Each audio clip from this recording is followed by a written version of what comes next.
ഇടുക്കി അടിമാലിയിൽ പെൻഷൻ ലഭിക്കാത്തതിനെ തുടർന്ന് വൃദ്ധ ദമ്പതികൾ നടത്തിവന്ന പ്രതിഷേധം അവസാനിപ്പിച്ചു. CPM പ്രാദേശിക നേതൃത്വത്തിന്റെ ഇടപെടലിനെ തുടർന്നാണ് പ്രതിഷേധം അവസാനിപ്പിച്ചത്. ഇതിന് പിന്നാലെ ദയാവധത്തിന് തയ്യാർ എന്ന ബോർഡും ഇവർ നീക്കം ചെയ്തു. മുടങ്ങിയ പെൻഷൻ കിട്ടിയില്ലെങ്കിൽ ദയാവധത്തിന് തയ്യാർ. അമ്പലപ്പടിയിലെ പെട്ടിക്കടയിൽ ഇങ്ങനെയൊരു ബോർഡ് സ്ഥാപിച്ചായിരുന്നു 63-കാരിയായ ഓമനയുടെയും 72 വയസ്സുള്ള ഭർത്താവ് ശിവദാസിന്റെയും പ്രതിഷേധം. പ്രതിപക്ഷ പാർട്ടികൾ ഇവർക്ക് പിന്തുണ അറിയിച്ചതോടെ CPM പ്രാദേശിക നേതൃത്വം ഇടപെട്ടു. 1000 രൂപയും കൈമാറി.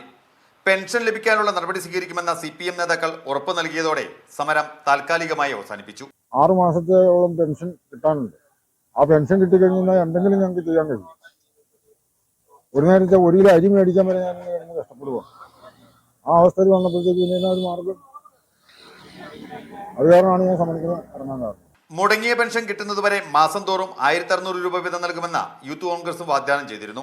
BJP പ്രവർത്തകർ 1 മാസത്തെ പെൻഷനും അവശ്യ സാധനങ്ങളടങ്ങിയ കിറ്റും നൽകി. പെൻഷൻ ലഭിച്ചില്ലെങ്കിൽ പ്രതിഷേധം ശക്തമാക്കുമെന്നാണ് ശിവദാസിന്റെയും ഓമനയുടെയും മുന്നറിയിപ്പ്. മീഡിയ 1 ഇടുക്കി.